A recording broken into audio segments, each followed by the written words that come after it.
Praise the lord. దేవునికి స్తోత్రము కలుగునుగాక. తిరిగి సాయంకాల వేళలో దేవుని మహా ఉచితమైన కృపను బట్టి తిరిగి ఆయన సన్నిధిలో ఈ రీతిగా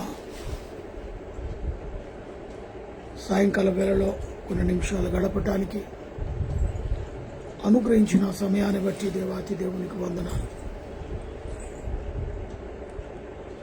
ప్రార్థన చేసుకుందాం తలలు వంచుకొని. మహాపరిశుద్ధుడైన ప్రేమ కలిగిన తండ్రి, దయగలిగిన యేసు ప్రభువా, మానవ జాతిని ప్రేమించటానికి మీ అపారమైన కృపకై స్తోత్రాలు. మరొక్కసారి నెమరు వేసుకునే భాగ్యాన్ని దయచేసే వందనాలు అయినా. ఉదయం మొదలుకొని సాయంకాలం వరకు నీ కృపలో మమ్మల్ని మీరు జ్ఞాపకం చేసుకున్నందుకు స్తోత్రాలు. మరి నిన్నటి నుంచి సుసన్న, సాత్విక, మరి డూపు ఇద్దరు కూడానైనా ఇంటిలో అనారోగ్యంగా అస్వస్థలో ఉంటుండగా బిడ్డలను ముట్టండి, తాకండి, స్వస్థత అనుగ్రహించండి. ఎగ్జామ్స్ కూడా రాయలేక మరి కుమార్తె జ్వరంతో బాధపడుతుండగా సుసన్న, సాత్వికను మీరు బలపరిచిన ఆయన ఆరోగ్యం దయచేసి స్వస్థత యేసు నామములో కలుగునుగా కానీ ప్రార్థిస్తూ, మరి స్నేహ విషయంలో ప్రార్థించినప్పుడునైనా గొప్ప కార్యాన్ని తల్లి బిడ్డ క్షేమంగా గృహానికి నడిపించి ఆరోగ్యంగా ఉంచిన విధానం బట్టి స్తోత్రం. అనే నిమిషములు మాలో ఏకాగ్రతను దయచండి. వినగల చెవులు, గ్రహించగల మనసు, స్తుతించగల పెదవులు అనుగ్రహించండి. మాట్లాడేది నేను కాదు, నాలోని ఆత్మ నుంచి మాట్లాడుటకు సహాయాన్ని దయచేయగలరు. యేసు నామం అడిగి వేడుకుంటున్నాను తండ్రి, ఆమేన్. మంచిదే, ఒక పాట పాడుకుందాం.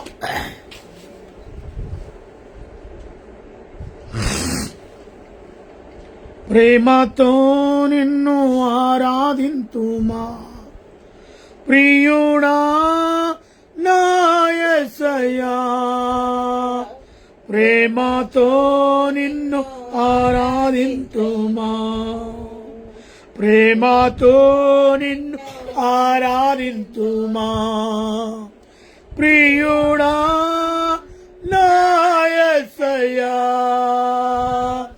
ప్రేమతో నిన్ను ఆరాధింతుమా.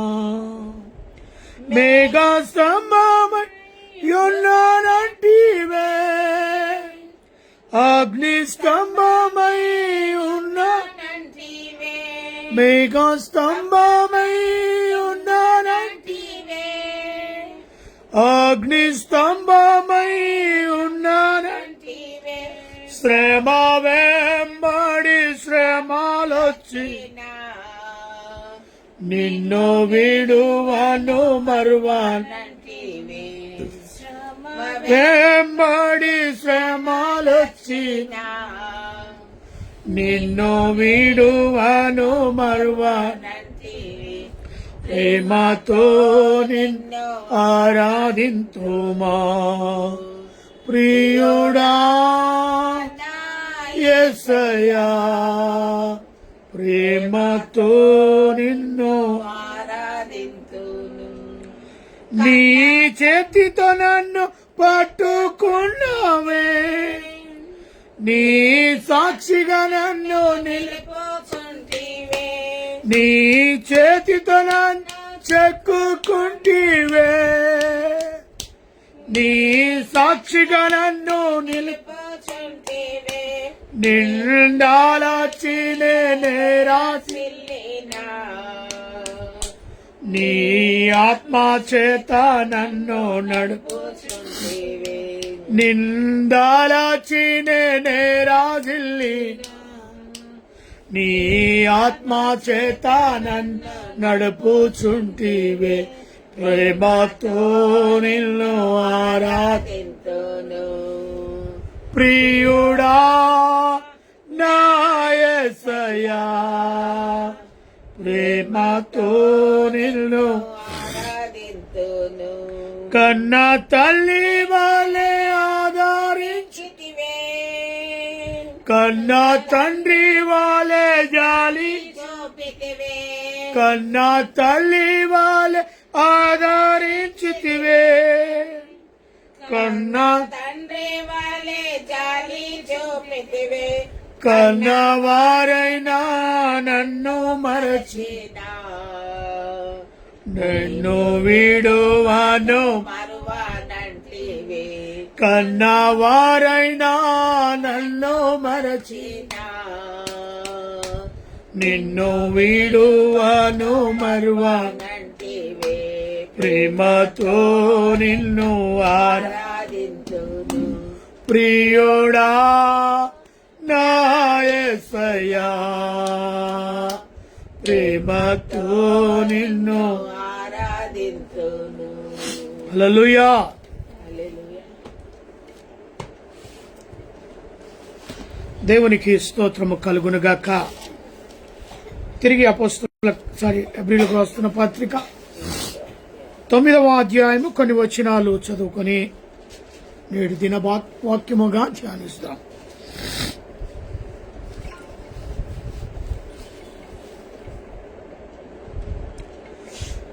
మొదటి నిబంధనకైతే సేవ నియమములను ఈ లోక సంబంధమైన పరిశుద్ధ స్థలములు ఉండెను. ఏలయనగా మొదట ఒక గుడారమే,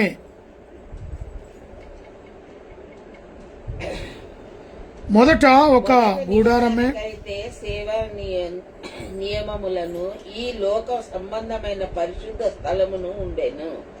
ఏలనగా మొదట ఒక గుడారం ఏర్పరచబడెను, అందులో దీపస్తంభము బలులు దాని మీద ఉంచబడిన రొట్టెలను ఉండెను. దానికి పరిశుద్ధ స్థలం అని పేరు. ఇక్కడ మొదటి అనగా ఇది నిబంధనతో కూడిన గుడారం, అందులో మరి రొట్టెలు దీపస్తంభములు బలులు దాని మీద ఉంచబడిన రొట్టె ఉండెను. ఇది మరి అతి పరిశుద్ధ స్థలములో ఉంచబడే మందసం. ఆ మందసములో ఉంచబడిన విషయాల గురించి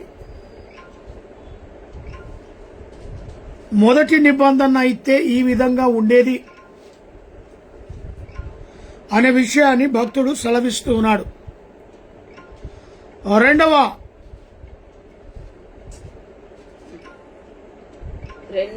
తెరకు ఆవల అతి పరిశుద్ధ స్థలమును గుడారము ఉండెను.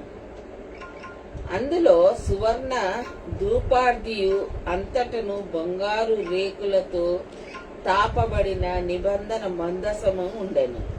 ఆ మందసములో మన్నా గల బంగారు పాత్రయు చిగిరించిన అహరోను చేతి కర్రయు నిబంధన పలకలను దేవునికి ఉండెను.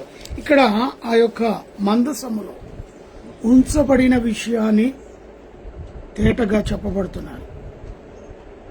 అందులో సువర్ణ పాత్ర, బంగారము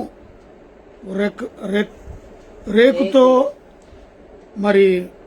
మరి తయారు చేయబడినదిగా నిబంధన మందసం ఉండెను. ఆ మందసములో మన్నా, బంగారు పాత్ర, మరి చిగురించిన అహరోను కర్రను, మరి చేతి కర్రను, నిబంధన పలకలు ఉండేను. అనగా 10 ఆజ్ఞలు. ఉదయం అక్కడ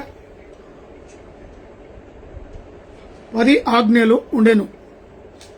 ఆ విషయాన్ని ఇక్కడ పౌలు గారు అక్కడున్న వారికి తెలియచేస్తూ ఉన్నాడు. మొదటి నిబంధన అయితే ఈ విధంగా మందసం ఉండేది. ఆ మందసములో మరి అహరోను కర్ర, అది బంగారముతో చేయబడినదిగా, నిబంధన యొక్క పలకలు, మన్నా, అహరోను చిగురించు కర్ర, మరి అంతేకాదు అక్కడ ఇంకేమున్నాయి, బలులు, రొట్టెలను కూడా ఉంచబడి ఉన్నవి. ఇది ఆ యొక్క రెండవ తెరకాలమున అతి పరిశుద్ధ స్థలములో, అతి పరిశుద్ధ స్థలములో ఇవి ఉంచబడితే మరి గుడారము లోపట దీపస్తంభమును బల్లయు దాని మీద ఉంచబడిన రొట్టెలుండి దానికి పరిశుద్ధ స్థలం అని పేరు పెట్టారు. ఈ అంతకంటే ఇంకా అతి పరిశుద్ధ స్థలంలో ఉంచబడినాయి. మరి అహరోను చేతికర్ర ఒకటి ఉంది, అది బంగారముతో చేయబడిన నిబంధనలు ఉన్నాయి. అక్కడ మన్నా గల బంగారు పాత్ర, అంతేకాకుండా నిబంధనలలో మరి నిబంధన పలకలు అనగా 10 ఆజ్ఞలను అతి పరిశుద్ధ స్థలములో ఉంచబడినాయి. ఇది మందసము అని పిలువబడుతుంది. ఆ మందసములో ఉంచబడిన అవైతే స్థలములో ఉంచబడిన ఏంటి, ఇక్కడ గుడారము మరి లోపల అందులో దీపస్తంభము బలులు దాని మీద ఉంచబడిన రొట్టెలు ఉండేను. ఇక్కడ మరి అతి పరిశుద్ధ స్థలంలోనికి వెళ్ళకమునుపు స్థలంలో ఉంచబడినవి. ఆ తర్వాత అతి పరిశుద్ధ స్థలంలో ఆ యొక్క మందసం ఉండేది. ఆ రకంగా మరి అహరోను ఆ కర్ర గురించి కానీ ఆ బల్ల గురించి కానీ దాని బంగారంతో చేయబడిన కేరూబుల మధ్యలో ఆ యొక్క మందసం ఉన్నట్టుగా అక్కడ మరి వారితో మాట్లాడుతున్నాడు. ఎవరిది? పౌలు గారు. 5వ వచనం, దానిపైని కరుణాపీఠమును కమ్ముకొనుచున్న మహిమగల కేరూబులు ఉండెను.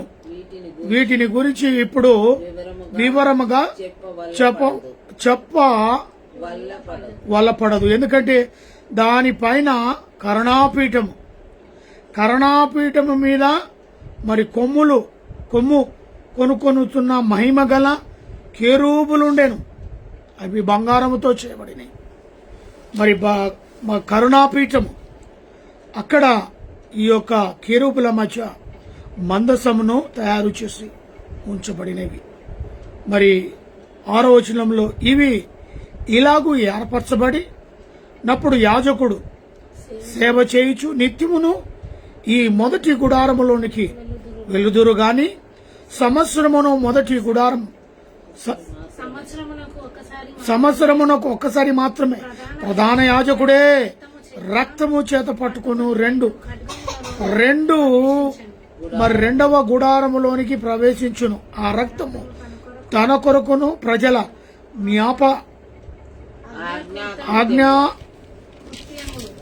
ఆజ్ఞాకృతముల కొరకును అతడు అర్పించును. ఇక్కడ మనము గమనించినట్లయితే ఈ స్థలము అనేది మనం గమనిస్తే యాజకుడు సేవ చేయొచ్చు నిత్యము ఆ మొదటి గుడారములోనికి వెళ్తారు. అక్కడనే దీపస్తంభము, అక్కడనే బల్ల, అక్కడనే రొట్టెల మీద ఉన్న బల్ల కనబడుతుంది. ఆ స్థలానికి నిత్యము యాజకుడు వెళ్ళవచ్చు రావచ్చు. ఆ మొదటి స్థలములో రెండవ స్థలములోనికి వెళ్ళాలంటేనే అది సంవత్సరమునకు ఒక్కసారి మాత్రమే వెళ్లాల్సి ఉన్నది. ప్రధాన యాజకుడే రక్తము చేత కట్టు రెండవ గుడారములోనికి, అంటే బలి కంపల్సరీ, ప్రాయచిత్త బలి, ప్రాయ క్షమాపణ, ఈ యొక్క పాప క్షమాపణ నిమిత్తమై రక్త ప్రోక్షము తప్పకుండా జరగాల్సిందే. కాబట్టి రెండవ లోపలికి వెళ్ళాలి అంటే సంవత్సరము ఒక్కసారి మాత్రమే పర్మిషన్. అందరి నిమిత్తం అక్కడ బలులు ఉంటాయి. అందరి పాపముల నిమిత్తం ఒక్కసారే సంవత్సరంలో ఒక్కసారి మాత్రమే అతి పరిశుద్ధ స్థలంలోనికి వెళ్ళాలి అని పౌలు గారు అక్కడ చక్కగా వారికి వివరిస్తూ బోధిస్తున్నాడు. మరి యాజకుడు సేవ చేయొచ్చు నిత్యము ఈ మొదటి గుడారంలోకి వెళ్ళవచ్చు గాని సంవత్సరమునకు ఒకసారి మాత్రమే ప్రధాన యాజకుడే రక్తము చేత పట్టుకొనుచు రెండవ గుడారంలోనికి ప్రవేశించును. ఆ రక్తము తన కొరకు మరి ప్రజల కొరకు అది ప్రతిష్ఠించ రక్తముగా మనం చూస్తున్నాం. 8వ వచనం, దీనిని బట్టి ఆ మొదటి గుడారము ఇంకా నిలిచిచుండగా అతి పరిశుద్ధ స్థలములో ప్రవేశించు మార్గము బయలుపరచబడలేదని పరిశుద్ధ ఆత్మ తెలియజేయుచున్నాడు. పరిశుద్ధాత్మ తెలియజేస్తున్నది. ఆ గుడారము ప్రస్తుత కాలమందు ఉపమానముగా ఉన్నది. ఈ ఉపమానార్థమును బట్టి మన సాక్షి విషయములో ఆరాధకునికి సంపూర్ణ స్థితి కలగచేసి లేని బలులను అర్పింపబడుచున్నవి. ఇవి ఏదైతే అవసరము లేదో ఇప్పుడు ఆ ఆరాధనకు సంపూర్ణ స్థితి కలగజేయలేని మరి అర్పణలను బలులను అర్పించుచున్నవి. 10వ వచనం. ఇవి దిద్దుబాటు తరు కాలమున వచ్చిన విధింపబడి అన్నపానములతోనూ నానా విధములైన ద్రాక్షాన్నములతోనూ సంబంధించిన శరీర ఆచారములు మాత్రమే ఉన్నవి. ఇక్కడ ఒకవేళ దిద్దుబాటు జరుగు కాలము వచ్చే వరకు ఇవి మొదట చెప్పబడినవి, అవి జరుగుతూనే ఉన్నాయి. ఎప్పుడైతే ఇవి దిద్దుబాటు కాలం వచ్చినప్పుడు అన్నపానములతోనూ నానా విధములైన భక్షణాలతోనూ మరి సంబంధించిన శరీర ఆచారం మాత్రమై ఉన్నవి. అయితే క్రీస్తు రాబోచున్న మేలుల విషయమై ప్రధాన యాజకుని వచ్చి తానే నిత్యమైన విమోచన సంపాదించి అనగా ఈ సృష్టి సంబంధమైనది కాదు ఘనమైనది పరిపూర్ణమై ఉన్న గుడారములో మేకల యొక్కయు ఓడేళ్ల యొక్కయు రక్తముతో కాక తన స్వరక్తముతో ఒక్కసారి పరిశుద్ధ స్థలములో ప్రవేశించును. దేవునికి స్తోత్రము కలుగునగాక. మేకల రక్తము, గొర్రెల రక్తము, ఆవుల రక్తములతో కాక తన స్వరక్తముతో యేసుక్రీస్తు ప్రభు ఒక్కసారి అతి పరిశుద్ధ స్థలంలోనికి ప్రవేశిస్తాడు. కాబట్టి ఇక్కడ 12వ వచనం గమనిస్తే మేకల యొక్కయు కోడేళ్ల యొక్కయు రక్తముతో కాక తన స్వరక్తముతో ఒక్కసారే పరిశుద్ధ స్థలములో ప్రవేశించెను. అతి పరిశుద్ధ స్థలం ఇది. దీనిలోనికి వెళ్ళాలంటే సంవత్సరమునకు ఒక్కసారి మాత్రమే ఉండేది. అది కూడా యాజకులు మాత్రమే వెళ్ళాలి. ఆ యాజకుని కూడా ఖచ్చితమైన నిబంధనలు ఉండాలి. అది రక్తముతో కూడినదైతేనే అతి పరిశుద్ధ స్థలములో ప్రవేశించాలి సంవత్సరానికి ఒక్కసారి. ఆ స్థలము మొదటి స్థలంలోనికి మాత్రము ఎప్పుడైనా వెళ్ళవచ్చు, ఎప్పుడైనా రావచ్చు. ఆ మొదటి స్థలంలో ఉండేది దీపస్తంభము, ఆ మొదటి స్థలంలో ఉండేది రొట్టె యొక్క బల్లయు అక్కడ ఉంచబడ్డాయి దీపస్తంభముతో. కాబట్టి మొదటి దానికి ఏమాత్రము కండిషన్స్ లేవు. యాజకుడు ఎప్పుడైనా వెళ్ళి ఎప్పుడైనా రావచ్చు. మనమేమో స్థలములో ఉంటే అతి పరిశుద్ధ స్థలములో ఈ యొక్క మరి గుడారములో దీపస్తంభము, మరి బల్ల, దాని మీద ఉంచబడిన రొట్టెలు, ఇవి మరి పరిశుద్ధ స్థలం. అతి పరిశుద్ధ స్థలంలో ఉంచబడినవి మరి అక్కడ మందసముతో కూడిన ఆరోను కర్ర, 10 ఆజ్ఞలు, మన్నా. మరి కేరూబులతో కూడబడిన ఆ మందసము పెట్టె, అది కరుణాపీఠము, దానితో నిబంధనతో కూడిన ఆ మందసము అతి పరిశుద్ధంగా ఉంచబడింది. ఆ మందసము దగ్గరికి వెళ్ళాలి అంటే, ఆ మందసము దగ్గరికి వెళ్ళి నువ్వు మొరపెట్టుకోవాలంటే తప్పకుండా ఆ మందసం, ప్రత్యేకమైన మందసం దగ్గరికి వెళ్ళాలంటే సంవత్సరమునకు ఒక్కసారి మాత్రమే. అది కూడా రక్త ప్రోక్షణ ద్వారా తన యాజకుని గురించి, తన ప్రజల గురించి రక్త ఉంచబడాలి. అయితే యేసుక్రీస్తు ప్రభు ఇక్కడ మరి 11వ వచనం నుంచి మనం గమనించినట్టయితే అక్కడ మనం అయితే క్రీస్తు రాబోచున్న మేలుల విషయమైన ప్రధాన యాజకునిగా వచ్చి తానే నిత్యమైన విమోచన సంపాదించి ఇంకా ఏ బలులు అర్పించాల్సిన పని లేకోకుండా నిత్య నిబంధనకు తానే బలి అర్పణగా, నిత్య నిబంధన. కాబట్టి ఇక్కడ మనం చూస్తున్నట్లయితే ఆ 11వ వచనంలో, అయితే క్రీస్తు రాబోచున్న మేలుల విషయమై ప్రధాన యాజకుడిగా వచ్చి తానే నిత్య విమోచన సంపాదించి హస్తకృత్యము కానిది అనగా ఈ ఈ సృష్టి సంబంధము కానిదనియు మరి ఘనమైనదనియు పరిపూర్ణమై ఉన్నదని గుడారపు ద్వారా మేకల యొక్కయు కోడేళ్ల యొక్కయు రక్తముతో కాక, అంటే ఇదివరకు ఏం అర్పించేవాళ్ళు? ఆ అతి ప్రస్తుత స్థలంలోనికి వెళ్ళాలంటే మేకల యొక్క రక్తము, కోడేళ్ల యొక్క రక్తము అవసరమై ఉంది. కాబట్టి ఇప్పుడు అక్కర్లేదు. కాక తాను స్వరక్తముతో ఒక్కసారి పరిశుద్ధ స్థలములో ప్రవేశించెను. ఎంత స్వేచ్ఛ! అట్టి స్వరక్తాన్ని కార్చిన ప్రభువైన యేసు పాపుల నిమిత్తం ఇప్పుడు బలులు అర్పించాల్సిన పనులు లేవు.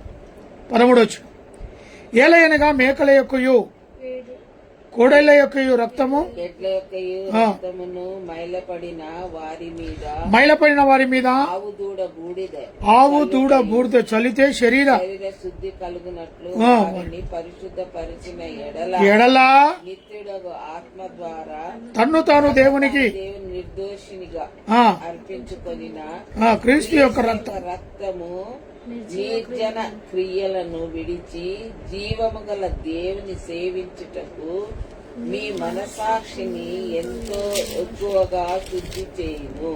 దేవునికి స్తోత్రం. ఇక్కడ ఇప్పుడు ఇజ్రాయేల్ ప్రజల్లో ఇదే జరగబోతుంది. 13వ వచనం, ఏలయనగా మేకల యొక్కయు ఎడ్ల యొక్కయు రక్తము మైలపడిన మీద ఆవుల దూడ బూడిదను శరీర శుద్ధి కలుగునట్టు వారిని ఇది ఇప్పుడు బలి అర్పించడానికి సిద్ధమవుతుంది కదా, ఆ బూడిద యొక్క పరిశుద్ధ గురించే. ఏదైతే ఆవు ఎద్దు ఏదైనా ఎర్రని పేయి వారు బలి అర్పించినప్పుడు ఆ బూడిదనే పరిశుద్ధుల మీద ఏదొక్కటి ఉండకూడదని మరి అక్కడ ఆ బూడిద వారి మీద చల్లుతారట.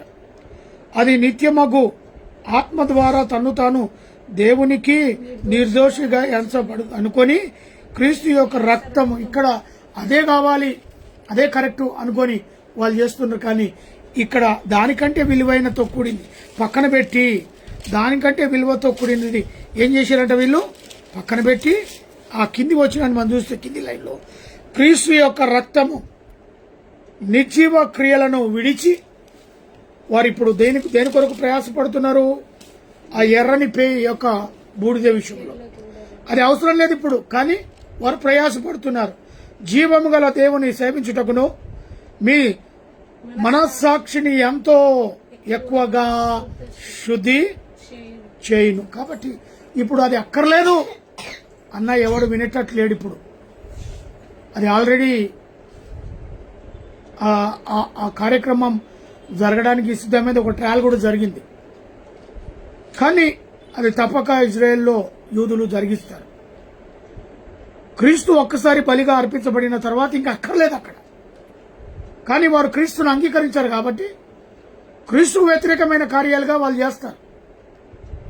వారు ధర్మశాస్త్రం ప్రకారము ఆ నిబంధనలో ఉన్నవారు గనక ఆ నిబంధన ఏది బోధిస్తే అదే దానికి వారు కట్టుబడి ఆ పని చేయడానికి సిద్ధంగా ఉన్నారు. కానీ ఇప్పుడు అక్కర్లేదు. క్రీస్తు తానే ఎంత క్లియర్గా ఇక్కడ 12వ వచనంలో మేకల యొక్కయు కొడేళ్ల యొక్కయు రక్తముతో కాక తన స్వరక్తముతో ఒక్కసారి పరిశుద్ధ స్థలములో ప్రవేశించాను అని 12వ వచనంలో చాలా క్లియర్గా యేసు క్రీస్తు ప్రభు గురించి ఉంటే వారు దాన్ని లెక్క పెట్టలే, దాని లెక్కలోనికి తీసుకోలే. కానీ వారి ప్రయత్నం వాళ్ళు చేయడానికి ఈరోజు తయారవుతున్నారు. కానీ మనం శ్రేష్ఠులం. అందుకే ఎవరైతే సువార్తను భారతదేశంలోకి తీసుకొచ్చారో మరి ఆయన గురించే దేవుడు అన్నాడు, అయా నువ్వు చూసి నమ్మినావు కానీ చూడక నమ్మిన వారే ధన్యులు. ఆ ధన్యతలో మనం ఉన్నాం. ఇప్పుడు క్రీస్తును అంగీకరించినాం కాబట్టి ఇప్పుడు మనకు ఆ ఎద్దులలో మేకలతో ఆ బలులతో మనకు అవసరము లేదు. మన కొరకే తన స్వరక్తాన్నిచ్చి ఆ బలిగా అర్పించాడు. ఒక్కసారి ఆ పరిశుద్ధ స్థలంలోనికి ఆయనతో పాటు మనల్ని కూడా తీసుకుని వెళ్ళాడు. అందుకే యెరూషలేము యొక్క తెర నడిమికి చీలిపోయింది. అతి పరిశుద్ధ స్థలంలోనికి వెళ్ళాలి అంటే ఒకసారి సంవత్సరానికి, కానీ ఇప్పుడు ఎప్పుడైనా నువ్వు వెళ్ళొచ్చు. ఈ ఉన్న దగ్గర అతి పరిశుద్ధ స్థలంగా మార్చుకోవచ్చు. హల్లెలూయా. నీ హృదయమే దేవునికి ఆలయం. నీ దేవుని ఆలయాన్ని నీ హృదయాన్ని తెచ్చిపెడితే అదే అతి పరిశుద్ధ స్థలం. ఆ ఆలయంలోనికి ప్రవేశించడానికి దేవుడు నిత్యము ఎదురు చూస్తూ ఉంటాడు. నువ్వు ఆలయాన్ని తెచ్చిపెడితే అదే స్థలాన్ని పరిశుద్ధ స్థలముగా మార్చు. దేవునికి మహిమ కలుగునుగా.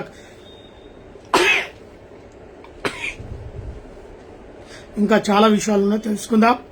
మరి ఇప్పటి వరకు చదువుకున్న ఈ లేఖన భాగాల్లో మనం 3 విషయాలు గమనించాలి. మొదటిగా స్థలములో ఉంచబడిన దీపస్తంభం, బల్ల యొక్క రొట్టె బల్ల.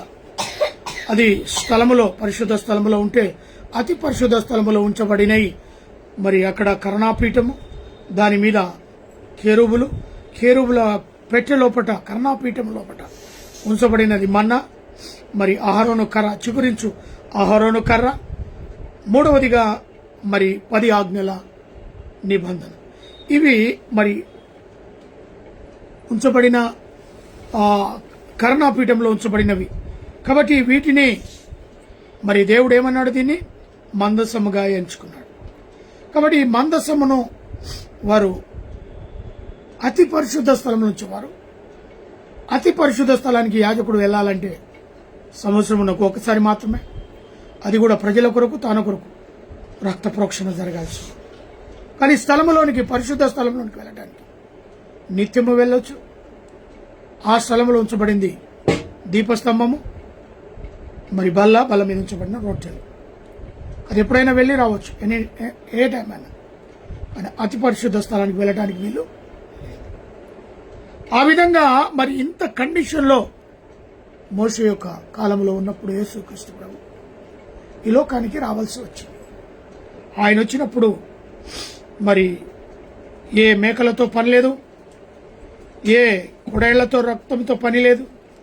ఆయన ఒక్కసారి తన స్వరక్తంతో పరిశుద్ధ స్థలంలో ప్రవేశించాను గనక ఇంకా మనము ఎలాంటి బలులు అర్పించడానికి అయినా క్రీస్తు విరోధులు లేదా క్రీస్తుకు అలనాడు సిలువ వేసిన యూదులు వాళ్ళు మాత్రం దీన్ని అంగీకరించారు. కాబట్టి ఆ ధన్యత మనకిచ్చాడు దేవుడు. భారతదేశాన్ని కానీ ఇక్కడున్న అనేకమైన ప్రాంతాలకి, దేశాలకు. యూదులు మాత్రం దీన్ని అంగీకరించారు. ఆయనను ఎందరు అంగీకరించారో వారందరూ ధన్యులు. కాబట్టి ఈ వాక్యాన్ని ఇంకా ముందుకు తీసుకెళ్దాం. రేపటి రోజు కూడా దీన్నే మనం జ్ఞాపకం చేసుకున్నాం.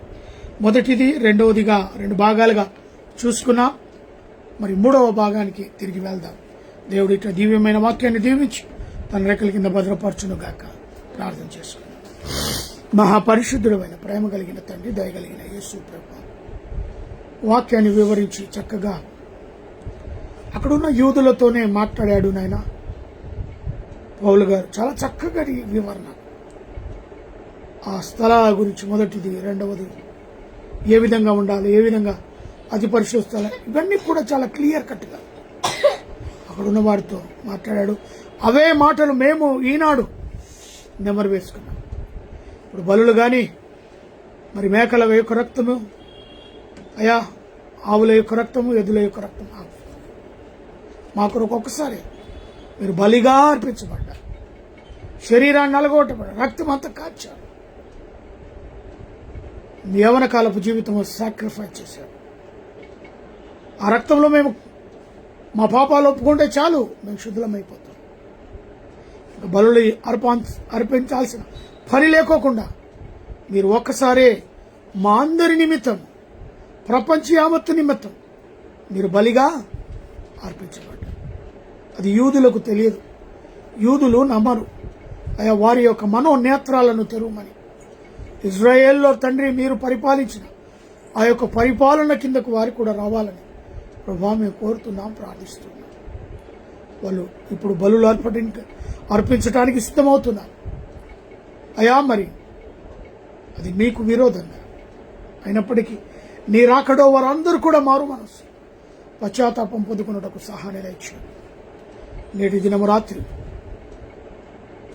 3వ ప్రపంచ యుద్ధము జరుగుతుందని వింటున్నాం. ఇజ్రాయెల్లో ఉన్న చుట్టుపక్కల ఉన్న ప్రాంతాలన్నీ కూడా, దేశాలన్నీ కూడా చిన్నగా ఉన్న ఇజ్రాయెల్ పట్టణం మీదనైనా తిరుగుబాటు. మరి ఆ యొక్క యుద్ధంలో ఇజ్రాయెల్ పై చేయి ఉంచుతామని సెలవిచ్చావు. మరి ఆ రకంగా ఇజ్రాయెల్ను కాపాడి నీ రక్షణ కొరకు నాయన, నీ రెండవ రాకడ కొరకు ఆ ఇజ్రాయెల్ పట్టణమును సిద్ధము చేయమని ప్రార్థిస్తాం. మమ్మను, మా కుటుంబాన్ని, లైవ్లో ఎంతమంది ఎత్తున్నారో అటు బిడ్డలందరినీ కూడా ప్రభు నీ రెక్కల కింద భద్రపరచు. ప్రత్యేకంగా మరి చిన్నది సుసన్న సాత్విక విషయంలో ప్రార్థిస్తున్నాం, స్వస్థత కలిగించాం. ఎగ్జామ్స్ జరుగుతున్నాయి ప్రభా, మరి ఎగ్జామ్స్ కూడా వెళ్ళకోకుండా డిస్టర్బెన్స్, అపవాదినైనా డిస్టర్బెన్స్ చేస్తున్నాడు. గద్దిస్తున్నాను. అప్పుడు నైనా పేతురు అత్తను ఆమె జ్వరాన్ని గద్దించినట్టుగా నేడు కూడా సుసన్న సాత్విక జ్వరాన్ని గద్దిస్తున్నాను. నీ నామంలో తనను విడిచి వెళ్ళిపోను గాక, స్వస్థత శీఘ్రంగా కలుగును గాక. యేసు రక్తము ద్వారా రక్త ప్రోక్షణ విడుకు కలిగించి నార్మల్గా స్వస్థత పొందుకుని తిరిగి ఎగ్జామ్ రాయటకు సిద్ధమవు వెళ్ళడానికి సహాయం దయచి. నువ్వు కూడా అనారోగ్యంగా తన యొక్క నాలుకలో పుండ్లు కావటం వల్ల తినలేక గొంతు పెయిన్తోనైనా ఉంటున్నగా బిడ్డను స్వస్థపరచు. సంపూర్ణ ఆరోగ్యం దయచి. రాష్ట్రంకి ఇచ్చిన ఆరోగ్య బలం శక్తిని బట్టి వందనాలు. నాని రాకపోకల్లో తోడుగా ఉండి అయ్యా మీరు ముందుండి నడిపిస్తున్నందుకు స్తోత్రం. నాని డోపుని జ్ఞాపకం చేసుకుని మరొక గర్భఫలము దయచేయండి.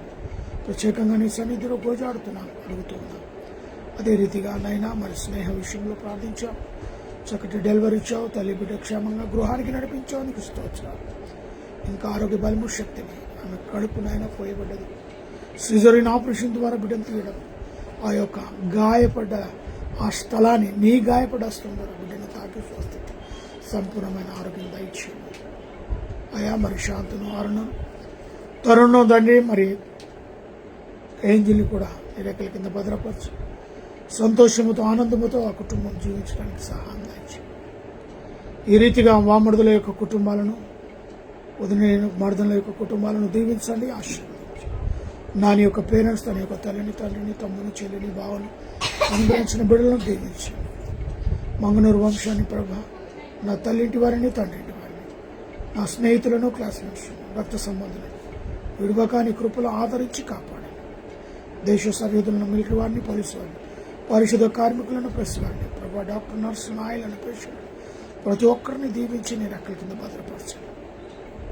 ప్రత్యేకంగా మా రాష్ట్రాన్ని పరిపాలిస్తున్న సీఎంలు, వారి యొక్క పరిపాలన చక్కగా జరగడానికి సహాయం ఇచ్చి, రాష్ట్రపతిని, ప్రధానమంత్రిని, ఆ రాష్ట్రంలో ముఖ్యమంత్రులను, గవర్నమెంట్ అధికారులు ప్రతి వారిని దీవించి మా రైతు బిడ్డలు పండించి ప్రతి పంటకు చక్కటి గిట్టుబాటు వచ్చేలాగా సహాయం దయచేయండి. వర్షాలను ప్రత్యేకంగానైనా ఆపేయండి. ఇక చాలు, ఎంతో నష్టపోయారు, ఎన్నో ప్రాణాలునైనా ఆ యొక్క వాటర్, ఆ యొక్క మోరిలోనికి వెళ్ళి నాయన ఎంతో వేగంగా వస్తున్న వాటర్లో నాయన కొట్టుకుపోయి అనేకమైన ప్రాణాలు కూడా పోయాయి, ఇల్లు కూలబడిపోయినాయి, ఆస్తులు అంతస్తులు అన్నీ కూడా పోయినాయి నాయన. ఇంకా చాలు, వర్షాన్ని ఆపేయని గద్దించమని ప్రార్థిస్తాను. ప్రత్యేకంగా నాలో ఉన్న బీపీ, షుగర్, సమస్తమైన వ్యాధి బాధలను నిలబెట్టే వందన. మా యొక్క ఏకేటంలో నివసిస్తున్న కుటుంబాలను, కుషాగూడెంలో పనిచేసిన తోటి వర్కర్లను, ప్రత్యేకంగా మా ప్రభు లైవ్లో పాలు పంపులు పొందిన బిడ్డలను, పాలిచ్చి వారిని, కరణైన వారిని, వివాహం కొరకు సిద్ధమవుతున్నాను, గర్భఫలం కొరకు సిద్ధమవుతున్నాను, ఉద్యోగులకు సిద్ధమవుతున్న బిడ్డల కోరికలు ఫలించవచ్చు. Heart problem, liver problem, kidney problem, మోకాల నొప్పి, తరికాల నొప్పి, బీపీ, షుగర్ లాంటి జబ్బులతో బాధపడుతున్న స్వస్థత విడుదల యేసు నామములో కలుగునుగా అని ప్రార్థిస్తున్నాను. భయంకరమైన రాత్రులు మీరు ఇచ్చిన ఆహారం భుజించి పడనే ఉంటున్నాను. ఉదయకాలం చురుకైన మేలకతో మమ్మల్ని తని మా పనులను మీరే పంపించగలరు. రాత్రికాల ఆశీర్వాదాలు దిగల మెండుగా దయచేయగలరు. యేసు నామమున అడుగుతున్నాను తండ్రి. మన తండ్రి అయిన దేవుని ప్రేమ, కుమారుడైన యేసుక్రీస్తు కృప, పరిశుద్ధాత్మ కన్యుని సహవాసమైన సన్నిధి కూడిన మనకును సకల ప్రజలకు ఇప్పుడును ఎల్లప్పుడూ సదాకాలము తోడే నిలవును గాక. ఆమేన్. ఆమేన్. Praise the lord.